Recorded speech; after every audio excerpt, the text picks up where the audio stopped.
आज हम लोग सीखते हैं कूलम्स लॉ, इसका इम्प्लीकेशन, एप्लीकेशन, न्यूमेरिकल, इसका स्केलर फॉर्म और वेक्टर फॉर्म। ठीक है, कल हमने आप लोगों को सिखाया था, चार्ज का बेसिक दे रहे थे, कैसे पॉजिटिव जनरेट होता है, कैसे नेगेटिव चेंज होता है, ठीक है, कैसे अट्रैक्शन होता है, कैसे रिपल्सन होता है, वगैरह वगैरह। तो कूलम्स लॉ क्या है? दो चार्ज, पॉइंट चार्ज, ध्यान रहे पॉइंट चार्ज, दो पॉइंट चार्ज के बीच में कितना फोर्स लगेगा? फोर्स लगता है ये तो हम लोग को पता हो गया है कि अट्रैक्टिव एक पॉजिटिव, एक नेगेटिव तो अट्रैक्शन, दोनों नेगेटिव तो रिपल्सन, दोनों पॉजिटिव तो रिपल्सन, मतलब लाइक साइन होंगे तो रिपल्सन, अनलाइक साइन होंगे तो अट्रैक्शन। ये तो हम लोग जानते हैं, इसके लिए क्रेडिट नहीं देना है कूलम्स लॉ को, राइट? ये हम लोग बेसिकली जानते हैं। कूलम्स लॉ ने जो फॉर्मूला दिया उस लॉ को बोलते हैं कूलम्स लॉ। थोड़ा सा हम बैकग्राउंड में जाना चाहेंगे। जब आप लोग क्लास 11 में थे बच्चों, तो वहां एक लॉ था, न्यूटन्स लॉ ऑफ ग्रेविटेशन, और वो लॉ बोलता है कि इस यूनिवर्स में कहीं भी दो मास बॉडी है तो एक दूसरे को ऑलवेज अट्रैक्ट करता है। ये रिपल्सिव नहीं होता है, हमेशा अट्रैक्टिव होता है। और न्यूटन्स लॉ में आप लोगों ने सीखा था कि force is directly, force of gravitation is directly proportional to product of masses m1 and m2 and inversely proportional to a square of their distance। मतलब मास का प्रोडक्ट ज्यादा है तो फोर्स भी ज्यादा होगा, और उनके बीच की दूरी अगर ज्यादा है तो फोर्स कम होगा, और दूरी कम है तो फोर्स ज्यादा होगा। एग्जैक्टली ऐसा ही लॉ दिया कूलम्स ने कि दो चार्ज के बीच में लगने वाला फोर्स का मैग्नीट्यूड, पहले हम लोग मैग्नीट्यूड की बात करेंगे, डायरेक्टली प्रोपोर्शनल होगा product of charge. More product more force, less product less force, and inversely proportional to R square. उसको बोलते हैं कूलम्स लॉ। अब देखिए साइंस कितनी अच्छी, खासकर फिजिक्स कितनी अच्छी सिमेट्रिसिटी फॉलो करता है कि मास है तो उस फोर्स का नाम दे देंगे भाई ग्रेविटेशनल फोर्स, राइट? फॉर्मूला रहेगा ये। और अगर वो चार्ज है तो नाम देंगे इलेक्ट्रिकल फोर्स, और लिखेंगे Q1 इंटू Q2, क्योंकि charge Q1 Q2 by what R square. देखिएगा दोनों फॉर्मूला तो 100% एक जैसा है, एक नहीं है, एक जैसा है। दोनों का कारण अलग अलग है। ये फोर्स मास की वजह से एक्शन में आता है, और ये फोर्स चार्ज की वजह से एक्शन में आता है। दोनों का रीजन अलग अलग है, दोनों का कारण अलग अलग है, लेकिन है तो फोर्स। अब देखिए, एक जगह आप थोड़ा सा तैयार हो जाते हैं, चाहे ग्रेविटेशन में अपने आप को तैयार कर लीजिए, इलेक्ट्रॉनिक्स अपने आप लगभग तैयार हो जाता है। और इलेक्ट्रॉनिक्स को तैयार कर लीजिए थोड़ा सा अच्छी तरह से समझ के, तो ग्रेविटेशन ऑटोमेटिक तैयार होता है। नेमिंग का फर्क होता है। यहाँ बोलते हैं हम लोग ग्रेविटेशनल फोर्स, यहाँ बोल देंगे इलेक्ट्रिकल फोर्स। यहाँ बोल देंगे ग्रेविटेशनल फील्ड, यहाँ बोल दीजिए इलेक्ट्रिकल फील्ड। यहाँ बोल दीजिए ग्रेविटेशनल फील्ड इंटेंसिटी, तो यहाँ बोल दीजिए इलेक्ट्रिक फील्ड इंटेंसिटी। यहाँ बोल दीजिए ग्रेविटेशनल फ्लक्स, यहाँ बोल दीजिए इलेक्ट्रिक फ्लक्स। यहाँ बोलिए ग्रेविटेशनल पोटेंशियल, यहाँ बोलिए इलेक्ट्रिक पोटेंशियल एनर्जी। यहाँ ग्रेविटेशनल पोटेंशियल एनर्जी, तो यहाँ इलेक्ट्रिक पोटेंशियल एनर्जी। फॉर्मूला लगभग सेम मिलेगा, कांस्टेंट का सिर्फ फर्क पड़ेगा। बस हम कंपैरिजन कर पाए बाय कांसेप्ट, तो फॉर्मूला दोनों एक जैसा होता है। ये खासियत हो गई फिजिक्स की। तो एक जगह पढ़िए, हर जगह उसको क्या कीजिए, अप्लाई। ओके, अब हम लोग थोड़ा सा देखते हैं कि जो आप लोगों ने क्लास 11 में बच्चों ये ग्रेविटेशनल फोर्स पढ़े थे, वहां पर हम लेते थे कांस्टेंट की जगह G m1 m2 by what R square. और वहां पर हम लोग ये बोलते थे capital G is universal constant, इसका नाम होता था यूनिवर्सल कांस्टेंट। और यूनिवर्सल इसका नाम इसलिए पड़ा क्योंकि अर्थ और मून के बीच का फोर्स निकालना, चाहे अर्थ और सन के बीच का फोर्स निकालना, चाहे मून और सन के बीच का फोर्स निकालना, चाहे मून और जुपिटर के बीच का फोर्स निकालना, किसी भी दो बॉडी के बीच में फोर्स निकालना है तो हम इसी फॉर्मूला का यूज करेंगे, और जो जी का वैल्यू होगा वो किसी डिस्टेंस पर डिपेंड नहीं करेगा, दोनों मास के बीच का मीडियम पर डिपेंड नहीं करेगा, टेम्परेचर पर डिपेंड नहीं करेगा, डेंसिटी पर डिपेंड नहीं करेगा, मतलब किसी भी पैरामीटर पर ये डिपेंड नहीं करता है। इसका वैल्यू हमेशा फिक्स रहता है 6.67 इंटू 10⁻⁻11, कभी भी चेंज नहीं होगा, किसी भी परिस्थिति में चेंज नहीं होगा, किसी भी सर्कमस्टांसेस में चेंज नहीं होगा। इसलिए इसका नाम था यूनिवर्सल कांस्टेंट ऑफ ग्रेविटेशन। अब बात करते हैं हम लोग कूलम्स लॉ का। कूलम्स लॉ क्या बोलता है बच्चों कि दो चार्ज है, चलिए हम ले लेते हैं दोनों चार्ज का साइन सेम ही ले लेते हैं, पॉजिटिव पॉजिटिव, इसको बोल दीजिए Q1, इसको बोल दीजिए Q2, ऐसा हम लोग नाम दे सकते हैं, Q1 Q2 इसका नाम दे सकते हैं। एक को बोल दीजिए Q1, एक को बोल दीजिए Q2, ठीक है। और दोनों के बीच का डिस्टेंस को हम चलिए बोलते हैं R बोल लीजिए, चाहे X बोल लीजिए, चाहे D बोल लीजिए, दोनों के बीच की दूरी को हम लोग R बोलेंगे। अब अगर साइन सेम है, अगर ये दोनों नेगेटिव होता तो भी रिपल्सन, और दोनों पॉजिटिव है तो भी रिपल्सन। ओके, हम कहेंगे Q1 यहां बैठ के Q2 को रिपेल करेगा, मतलब ऐसे ऐसे हाथ का हेल्प लेना है, ये Q1 इस Q2 को रिपेल करेगा कुछ ऐसे। ये हम डायग्राम यहां बना देंगे, फोर्स ऑन 2 ड्यू टू 1, ऐसा नाम देते हैं, सिंबल देते हैं कि 1 के द्वारा 2 पर जो फोर्स लगेगा ऐसे लगेगा। अब हम लोग जानते हैं ईच एंड एवरी एक्शन है इक्वल एंड अपोजिट रिएक्शन, मतलब अगर Q1 रिपेल करेगा Q2 को तो Q2 भी चुपचाप नहीं बैठेगा, Q2 भी रिपेल करेगा Q1 को, तो Q2 यहां बैठकर Q1 को रिपेल करेगा कुछ ऐसे। ये हुआ फोर्स ऑन 1 ड्यू टू 2, ऐसे नेमिंग कर दिया। बट ध्यान रखना पड़ेगा, each and every action has equal and opposite reaction, diagram में दिखाया दोनों का डायरेक्शन उल्टा है, अगर ये साउथ वार्ड है तो ये नॉर्थ वार्ड हो गया, और मैग्नीट्यूड बराबर होगा। तो अगर हमने कभी Q1 का फोर्स निकाल लिया है Q2 पर, और फिर हमसे पूछा जाए कि तब Q2 का फोर्स कितना होगा Q1 पर, तो उसके लिए फिर दोबारा कैलकुलेशन नहीं करना है, बराबर ही होगा। मतलब अगर ये फोर्स है 10 न्यूटन तो ये भी फोर्स होगा 10 न्यूटन, मैग्नीट्यूड तो बराबर ही होगा। सो हम लोग बोल सकते हैं यहां पर कि magnitude of force on 1 due to 2 will be equal to force on 2 due to 1, magnitude बराबर होगा, लेकिन डायरेक्शन उल्टा है, तो फोर्स का मैग्नीट्यूड सेम होगा, डायरेक्शन अपोजिट है, फोर्स सेम नहीं है, फोर्स का मैग्नीट्यूड सेम है। साइंस में इतनी ही छोटी सी बात पर तो आंसर बनता है। फोर्स बराबर नहीं है, फोर्स का मैग्नीट्यूड बराबर है। अगर कह दीजिएगा फोर्स बराबर है, तब उसका इंटरप्रिटेशन होगा कि आप कह रहे हैं कि फोर्स का मैग्नीट्यूड इक्वल है और डायरेक्शन सेम है, क्योंकि force is a vector quantity, और वेक्टर को बराबर तभी कहते हैं जब दो मैग्नीट्यूड भी बराबर हो और डायरेक्शन क्या हो, सेम हो।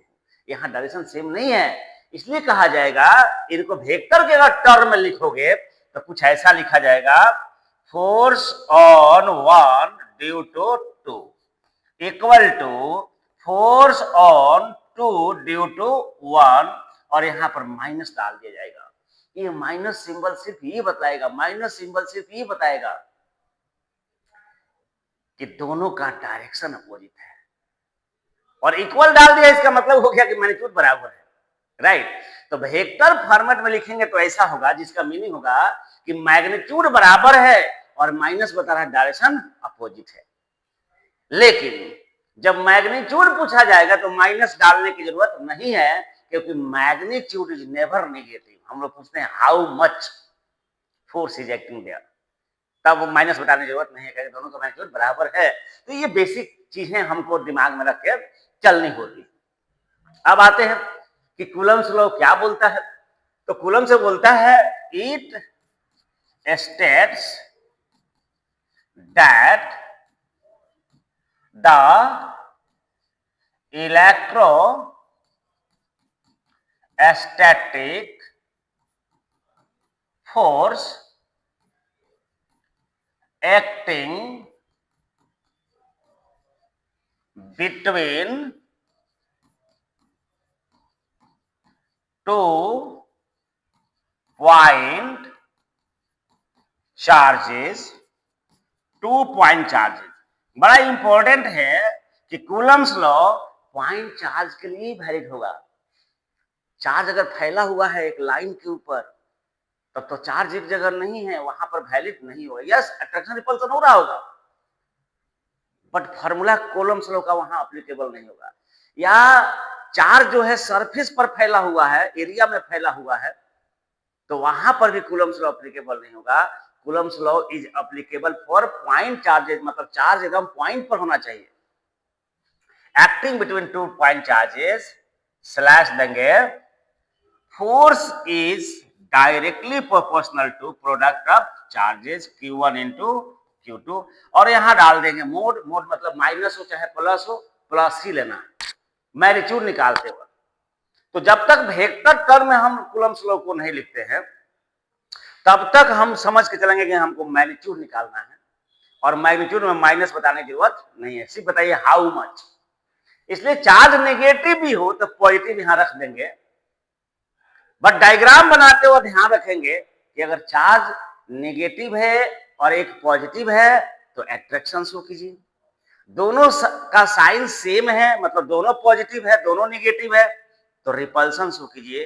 तो एट्रैक्शन और रिपल्सन तो यहाँ डायग्राम पर हम दिखाएंगे, और हाउ मच जब निकालेंगे मैग्नीट्यूड तो यहाँ पर माइनस नहीं रखा जाएगा।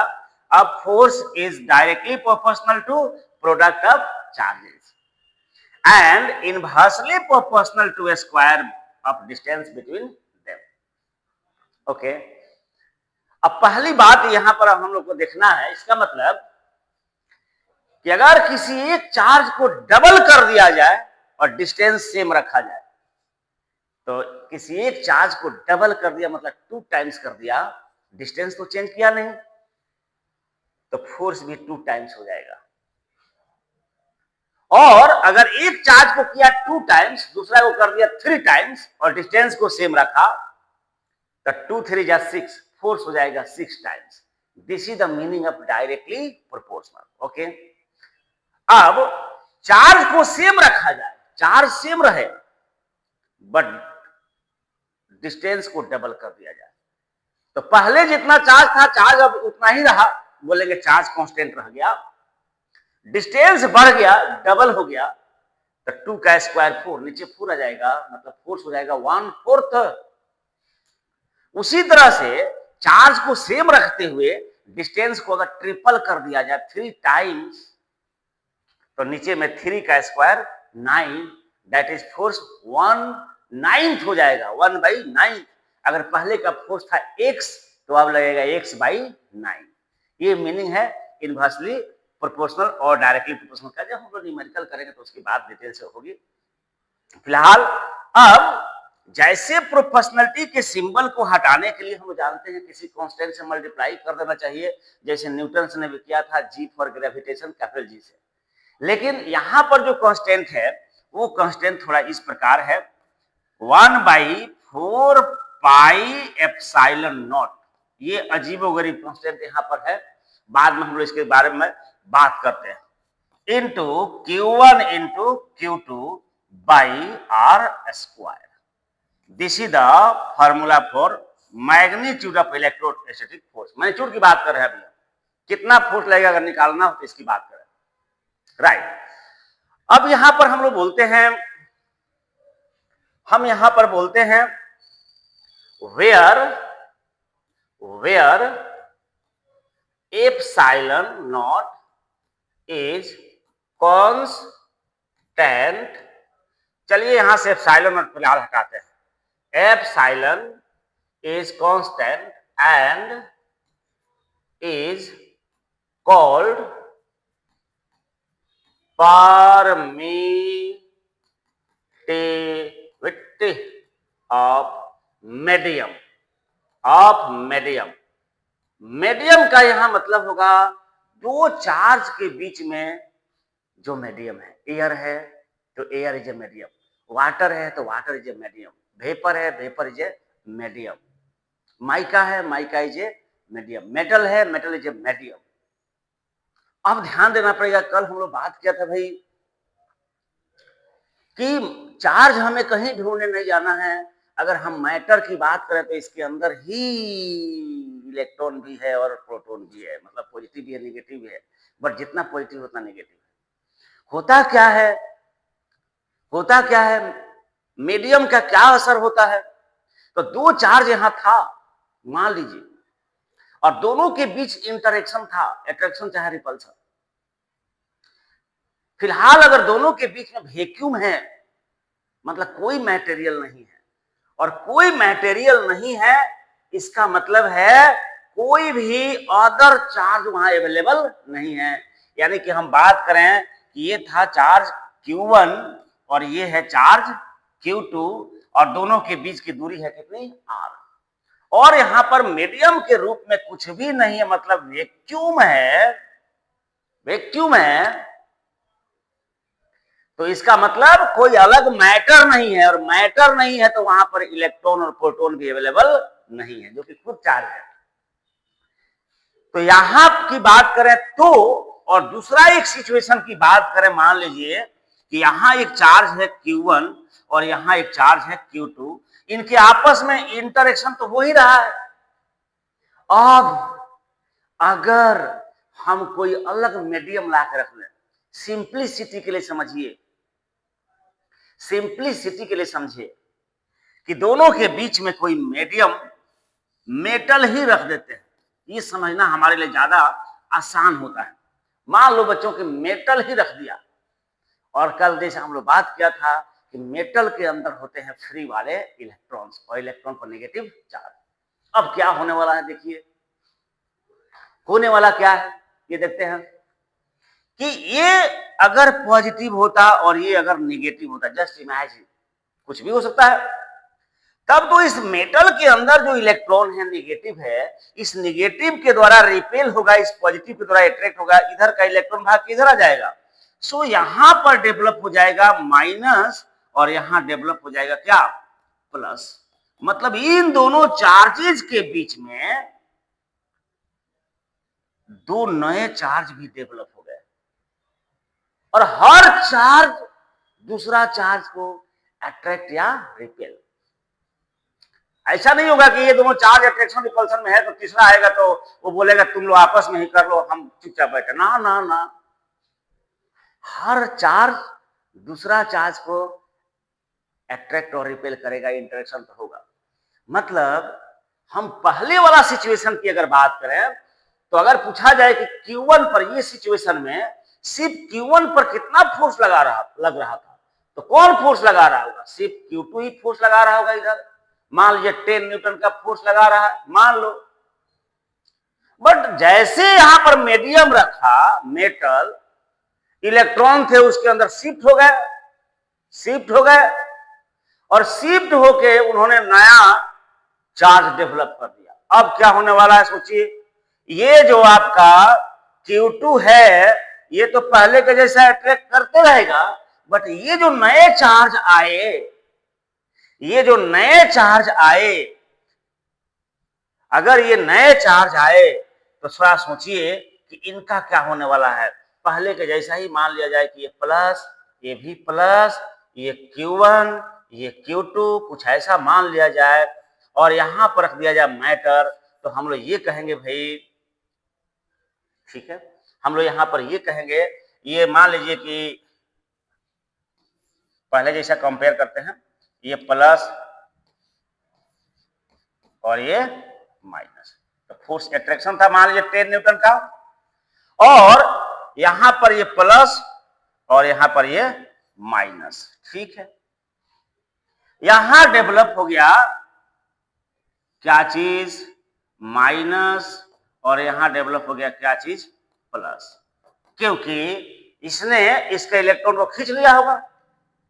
ऐसा सोचिए, अगर ऐसी बात हो गई तो होने वाला क्या है, पहले के जैसा ये Q2 Q1 को अपने तरफ तो खींच ही रहा होगा, लेकिन ये जो दोनों नए चार्ज आए, ये जो पॉजिटिव है ये भी तो अपनी तरफ खींचेगा और ये नेगेटिव थोड़ा सा इधर रिपेल कर देगा।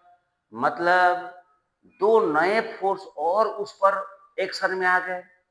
अब हम बात करें तो इस पर लगने वाला जो नेट फोर्स होगा वो चेंज हो जाएगा, 10 नहीं रहेगा।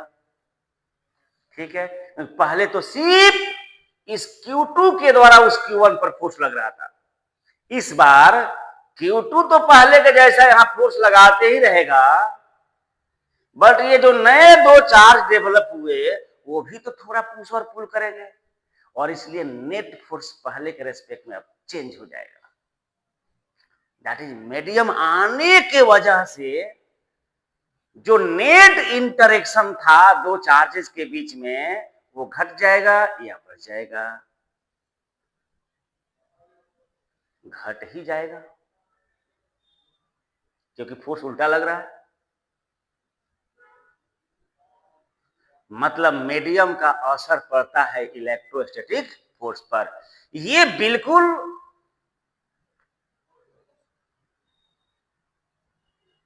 डिफरेंट है ग्रेविटेशनल फोर्स के कंपैरिजन में, क्योंकि ग्रेविटेशनल फोर्स मीडियम पर डिपेंड नहीं करता है।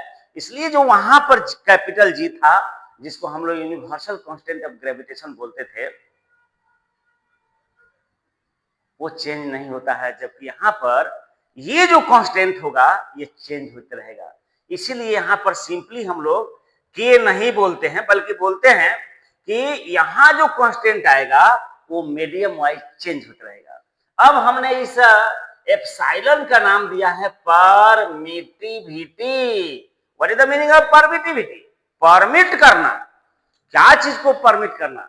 कि जो मटेरियल मीडियम हमने दोनों चार्ज के बीच में रखा था, ये पॉजिटिव ये नेगेटिव, इनके बीच में रख दिया ये कोई मटेरियल। ये मटेरियल का नेचर कैसा है? अगर ये मेटल है तो बहुत ज्यादा ना चार्ज यहां पर क्या करेगा, इंड्यूस कर देगा, बहुत नेगेटिव और यहां पर बहुत पॉजिटिव। इसलिए इन दोनों के बीच में लगने वाला जो फोर्स था पहले नेट फोर्स, फोर्स मतलब इन दोनों के बीच में नहीं, नेट फोर्स, तो पहले तो एक ही फोर्स लग रहा था इस पर, अब और भी फोर्स लगेंगे, इसलिए नेट फोर्स चेंज हो जाएगा, नेट फोर्स चेंज हो जाएगा। अब नेट फोर्स कितना चेंज होगा इस बात पर डिपेंड करेगा कि यहां जो पॉजिटिव चार्ज डेवलप हुआ, यहां जो नेगेटिव चार्ज डेवलप हुआ मैटर के अंदर, मीडियम के अंदर, वो कितना ज्यादा है, उसकी इंटेंसिटी कितनी है। तो अगर वो मेटल है तो बहुत ज्यादा चार्ज डेवलप कर देगा, इंड्यूस्ड कर देगा।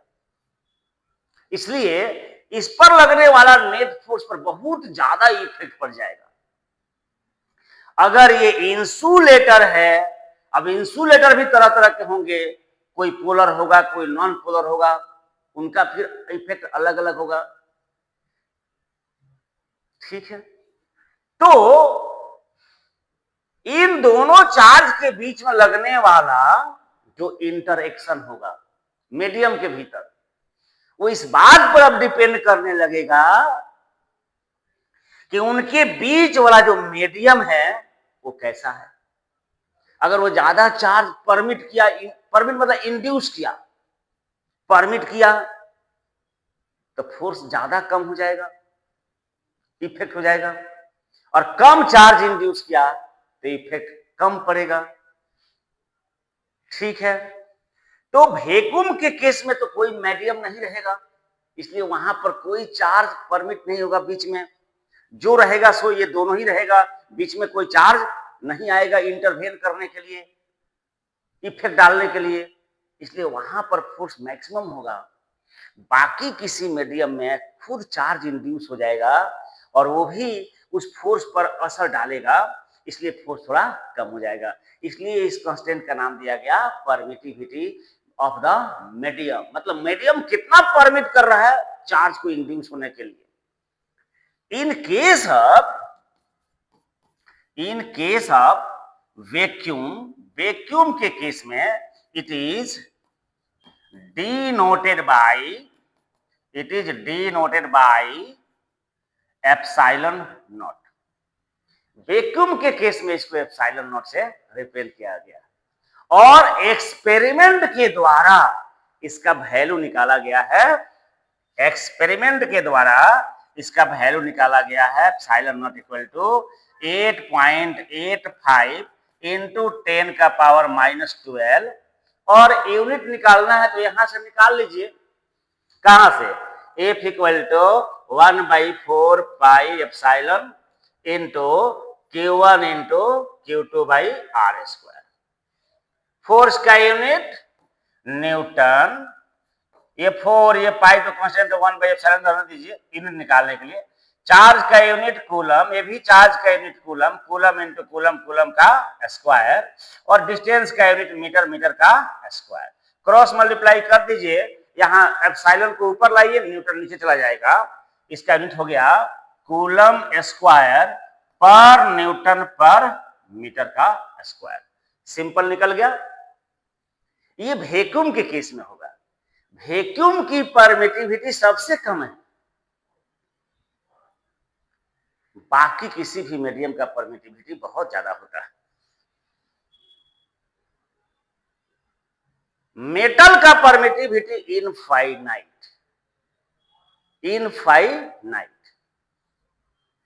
तब हम लोग वैक्यूम का अगर केस को डील करें तो एक बात दिमाग में रखना है कि एयर और वैक्यूम का परमिटिविटी लगभग सेम होता है, थोड़ा सा का फर्क होता है।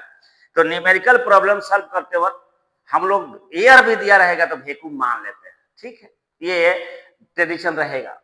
इन केस ऑफ वैक्यूम अगर हमें बात करनी है तो 1/4 पाई एप्सिलॉन नॉट, इस पूरे की अगर वैल्यू हम निकालें तो होगा 1/4 पाई के जगह रख दीजिए 3.14 इंटू एप्सिलॉन नॉट के जगह 8.85 इंटू 10 का पावर -12 और एप्सिलॉन के यूनिट यहां रख दीजिए। ये हो गया आपका कूलम स्क्वायर पर न्यूटन पर मीटर स्क्वायर। अब अगर हम इस सबको मल्टीप्लाई करें तो ये कैलकुलेट करने के बाद आता है 9 इंटू 10 का पावर 9 और यूनिट उल्टा हो जाएगा, न्यूटन मीटर स्क्वायर पर कूलम स्क्वायर। सो जब भी न्यूमेरिकल प्रॉब्लम हम सॉल्व करेंगे तो हम लोग बार बार 4 पाई का वैल्यू, एप्सिलॉन का वैल्यू नहीं बल्कि पूरा का वैल्यू याद रखेंगे 9 इंटू 10 के पावर 9 और प्रॉब्लम को हम लोग हैंडल कर लेंगे, ठीक है। अब ये मीडियम पर डिपेंड करेगा जरूर। जैसे हम लोग बात करते हैं कि दो चार्ज पार्टिकल को एयर में रखा, Q1 और Q2 को, ओके, और उसी दो चार्ज पार्टिकल को उतना ही दूरी में अगर हमने किसी दूसरे मीडियम में रख दिया Q2, डिस्टेंस दोनों जगह सेम, चार्ज भी सेम, डिस्टेंस भी सेम, चार्ज भी सेम, बट मीडियम अलग अलग, मीडियम अलग अलग। तो वैक्यूम वाला केस में हम कहेंगे, वैक्यूम वाला केस में हम कहेंगे फोर्स कितना लग रहा होगा। मान लिया FO, मतलब कैटेगराइज करने के लिए हमने FO सिंबल डाल दिया, 1/4 pi epsilon naught into Q1 into Q2 by R square, okay. और इस मीडियम की अगर बात करें, मीडियम में अगर हमने चार्ज को रखा है तो यहां पर लिखा जाएगा force in medium FM 1/4 pi epsilon naught into Q1 into Q2 by R square. हमें जानना ये था कि वैक्यूम के कंपेयर में ये वाला फोर्स कितना कम है, कितना टाइम्स कम है, जानना ये है कि वैक्यूम के कंपेयर में ये वाला फोर्स कितना टाइम्स कम है, जानना हमको एक्चुअली ये है। क्या करना चाहिए, डिवाइड कर दिया जाए, डिवाइड कर दिया जाए। तो force in vacuum divided by force in the medium, बशर्ते कि हमने पहले ही बता दिया दोनों चार्ज बराबर है, डिस्टेंस भी बराबर है, बट फोर्स बराबर नहीं होगा, क्योंकि यहां मीडियम है और यहां पर वैक्यूम है, तो फोर्स बराबर नहीं होगा। परमिटिविटी ज्यादा, फोर्स कम, परमिटिविटी कम, फोर्स ज्यादा, कूलम्ब्स लॉ के मुताबिक। तो जिस मीडियम का परमिटिविटी होगा ज्यादा, वहां पर फोर्स लगेगा कम, और जिसकी परमिटिविटी कम वहां फोर्स होगा ज्यादा। ये तो फॉर्मूला से क्लियर है, और मैंने समझाया भी what is the meaning of permittivity, क्योंकि मीडियम रखने से उनके अंदर जो इलेक्ट्रॉन प्रोटॉन है वो भी इफेक्ट डाल देते हैं फोर्स पर, इसलिए फोर्स थोड़ा कम हो जाता है। ये बेसिक चीज है। अब हमको जानना यह है कि वैक्यूम के कंपैरिजन में ये जो मीडियम वाला फोर्स है कितना टाइम्स कम है। तो रेशियो निकाल लेते हैं। अब अगर हम लोग रेशियो निकालें तो ये और ये सेम है, इसलिए कैंसिल हो गया, 4 पाई सेम इसलिए कैंसिल हो गया, और एप्सिलॉन तो है रेसिप्रोकल इसलिए उल्टा हो जाएगा, ऊपर चला गया एप्सिलॉन और नीचे आ गया एप्सिलॉन नॉट। यस, ये है medium of permittivity of medium, और ये है permittivity of vacuum. Permittivity of vacuum, yes. अब ये रेशियो हो गया। अब इसी को हम लोग बोल सकते हैं रिलेटिव परमिटिविटी, या दूसरा भी नाम है डाई इलेक्ट्रिक कांस्टेंट। रिलेटिव मतलब रेस्पेक्ट में। तो एप्सिलॉन का वैल्यू है ज्यादा और एप्सिलॉन नॉट का वैल्यू है कम। एप्सिलॉन का वैल्यू है ज्यादा और एप्सिलॉन नॉट का वैल्यू है कम। तो नंबरेटर ज्यादा, डिनोमिनेटर कम, तो ज्यादा को कम से डिवाइड करें तो मोर देन 1 आएगा। ये सिंबल को हम लोग जनरली एप्सिलॉन आर से रिप्रेजेंट करते हैं, या इसी को के से भी रिप्रेजेंट करते हैं, आपका मर्जी। कोई उसको रिलेटिव परमिटिविटी बोलता है और कोई उसको डाइलेक्ट्रिक कांस्टेंट बोलता है। ठीक है, दोनों को एक्सचेंजेबली हम लोग यूज कर सकते हैं, मतलब डाइलेक्ट्रिक कांस्टेंट कह लीजिए या रिलेटिव परमिटिविटी कर लीजिए, कोई खास फर्क नहीं पड़ेगा। यस, एक बात पक्का हो गया कि चूंकि ऊपर में ज्यादा नीचे में कम, किसी भी मीडियम का परमिटिविटी ऑलवेज आएगा मोर देन व्हाट 1, ऑलवेज आएगा मोर देन 1 से ज्यादा होगा। और मेटल की परमिटिविटी होती है इनफाइनाइट। फिलहाल बेसिकली हम इसको इतना लेके चलेंगे, आगे हम लोग को और पता चलेगा कि भाई परमिटिविटी इनफाइनाइट है कैसे, इसका मतलब क्या है, बाद वाला सब टॉपिक्स में हम लोग को मिलेगा। ठीक है, तो ये हमारा कूलम्ब्स लॉ है इन स्केलर फॉर्म, इन स्केलर फॉर्म। ठीक है, अब हम बात करते हैं, थोड़ी सी हम लोग बात करते हैं भाई कि ग्रेविटेशनल फोर्स और इलेक्ट्रिकल फोर्स में कौन बड़ा कौन छोटा। तो ये तो आप लोग जानते हैं, ग्रेविटेशनल फोर्स जो है वीक फोर्स है और इलेक्ट्रोस्टैटिक फोर्स है वो बहुत स्ट्रॉन्ग फोर्स है। फिर भी एक रफ टफ आइडिया तो रखना ही चाहिए कि इलेक्ट्रोस्टैटिक फोर्स के कंपैरिजन में ग्रेविटेशनल फोर्स कितना टाइम्स लगभग होता है, कितना, एक अंदाजा तो लगना पड़ेगा। ऐसे तो नहीं बोल सकते कि ज्यादा होता है कम होता है, वो तो बेसिक नॉलेज हो गया। इसके लिए आइए एक क्वेश्चन करते हैं। क्वेश्चन ये है ना, find the ratio of gravitational force acting between two electrons, two electrons to the electrostatic force between them. between them. दो इलेक्ट्रॉन है, उसमें मास भी है, चार्ज भी। तो मास की वजह से जो फोर्स होगा वो ग्रेविटेशन होगा, अट्रैक्टिव होगा, और चार्ज की वजह से जो फोर्स होगा वो इलेक्ट्रोस्टैटिक फोर्स होगा, रिपल्सिव होगा। ठीक है, आइए कैलकुलेट करके देखते हैं थोड़ा सा कि दोनों के फोर्स का रेशियो क्या है। तो मान लीजिए कि यहां एक इलेक्ट्रॉन रखा है और यहां दूसरा इलेक्ट्रॉन रखा है। ओके, निकालते हैं पहले gravitational force. Okay, gravitational force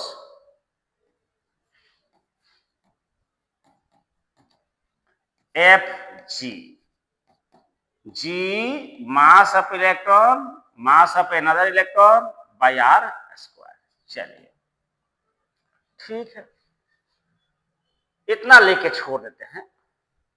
अब बात करते हैं electrostatic force. Electrostatic force F E 1/4 pi epsilon not. मान के चलते हैं मीडियम वैक्यूम है, क्योंकि ग्रेविटेशनल फोर्स तो मीडियम पर डिपेंड करता नहीं है, इसलिए इसको भी इंडिपेंडेंट बना देते हैं। Q1 इंटू Q2, एक इलेक्ट्रॉन का चार्ज E, दूसरा का भी E बाई आर स्क्वायर, यहां डाल दिया मोड। कितना टाइम्स ज्यादा है इलेक्ट्रोस्टैटिक फोर्स, ये जानने के लिए हमको रेशियो निकालना पड़ेगा। तो चलिए रेशियो निकालते हैं दोनों का। अगर हम दोनों का रेशियो निकालें तो force electrostatic by force gravitation. ठीक है, आर स्क्वायर तो दोनों जगह सेम ही होगा, कैंसिल हो गया। ऊपर ई स्क्वायर, यस, बाई ये भी ऊपर जाएगा, F4 पाई एप्सिलॉन नॉट, चूंकि डिवाइड है इसलिए डिवाइड कर लीजिए। 1/e square by 4 pi epsilon naught, yes, F E. R square हमने कैंसिल कर दिया। ठीक, अब ये आएगा नीचे में जी एम ई रखते हैं, इसका मैग्नीट्यूड देखते हैं कितना आता। ई मतलब 1.6 इंटू 10 का पावर माइनस 19, 1.6 इंटू 10 का पावर माइनस 19 बाई इसका वैल्यू, इसका वैल्यू, ये नीचे ध्यान रखिए, इसको, ये एक्चुअली 1/4 पाई एप्सिलॉन है, इसको बाद में कर लेते हैं। जी का वैल्यू रखिए 6.67 10 का power minus 11। Mass of electron 9 ही ले लेते हैं, 9.1 होता है, 9 ही लेते हैं, इंटू 10 का पावर माइनस 31 kg। 9 इंटू 10 का पावर माइनस 31 kg, और ये बाई 4 पाई एप्सिलॉन नॉट है, इसको ऐसे लेते हैं। एक ही बात है भाई, ताकि कंफ्यूजन आप लोगों को ना हो। हाँ, तो गलत रख दोगे, यहाँ पर नीचे में डिवाइड कर दोगे, गड़बड़ हो जाएगा। चलिए और आगे बढ़ते हैं, थोड़ा अप्रोक्सीमेट अंदाजा हम लोग को करना है। ठीक है, यहां से एक डेसिमल हटाइए, यहां भी एक डेसिमल हटाइए, ये लगभग 64 के आसपास है, अंदाजा ही तो लेना है, रेशियो लगभग। ठीक है, 16 4 जा 64, लगभग अप्रोक्सीमेटली हम लोग यहाँ पर अप्रोक्सीमेशन कर लेंगे। और ये 4 4 जा 16, 0.4 अप्रोक्सीमेटली हो गया। चलिए अब बात करते हैं, ऊपर हो गया 0.4 इंटू 10 का पावर -38 बाई 9 9 जा 81, 10 का पावर -31 -62 और -11, ये हो गया -73, 10 का पावर -73 इंटू इसका वैल्यू 9 इंटू 10 का पावर 9 ऊपर हो गया। देखते हैं 9 9 जा 81, ठीक है।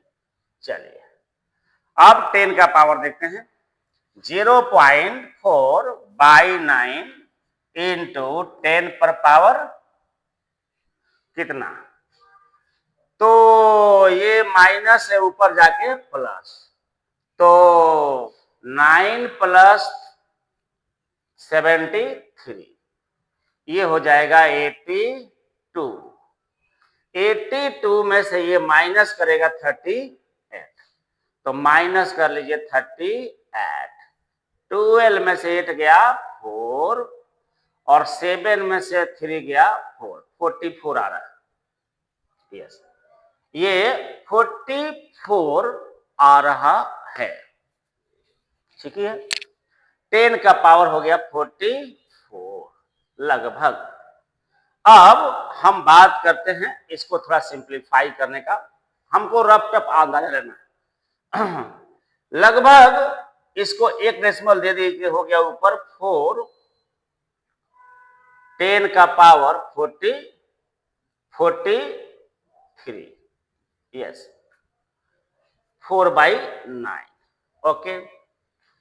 हम इसको लगभग अगर अंदाजा ले लें, लगभग, क्योंकि हमें ऑर्डर से मतलब है, यहां पर एक्यूरेट वैल्यू की जरूरत नहीं है, तो अगर इसको 10 भी मान लें तो ये कटेगा तो 42 आएगा लगभग। यानी कि हम अप्रोक्सीमेट ऑर्डर की बात करें कि किस ऑर्डर का रेशियो आ रहा है, ऑर्डर, क्योंकि बाकी सब नंबर को हमने अप्रोक्स कैलकुलेट किया है, अप्रोक्स कैलकुलेशन हमने किया है। तो इलेक्ट्रिकल फोर्स और ग्रेविटेशनल फोर्स का रेशियो का ऑर्डर, ऑर्डर मतलब 10 का पावर को केवल देखा जाता है, बाकी सबको नेगलेक्ट कर दिया जाता है। का ऑर्डर की अगर हम लोग बात करें तो लगभग 10 का पावर कितना, लगभग 10 का पावर ये आ रहा है 43। इस ऑर्डर का ये रेशियो आ रहा है, क्योंकि इसको ऑर्डर में नहीं गिनेंगे, इसको छोड़ने से हमारा काम हो जाता है, ठीक है।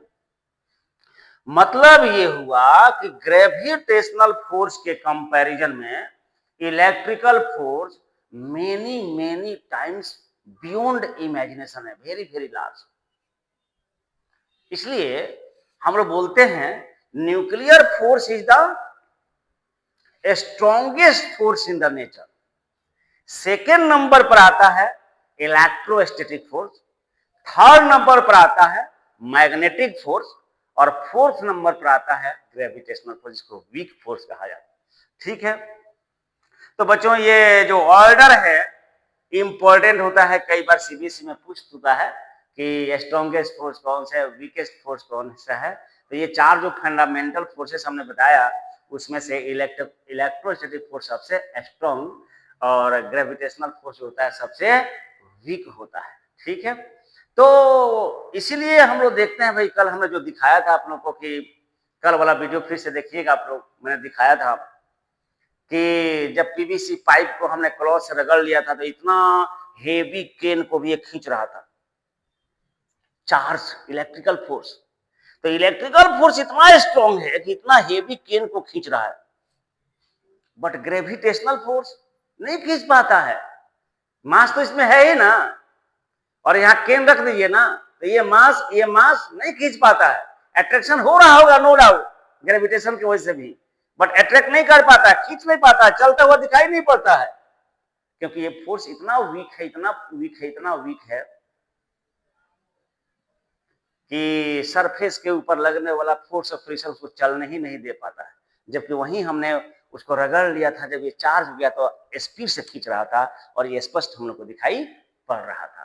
ठीक है, तो मैं समझता हूँ कि आज इतना ही रखते हैं, फिर हम कल जब आएंगे तो आप लोग को न्यूमेरिकल क्वेश्चन करेंगे, कूलम्स लॉ के ऊपर देखा जाएगा। Thank you.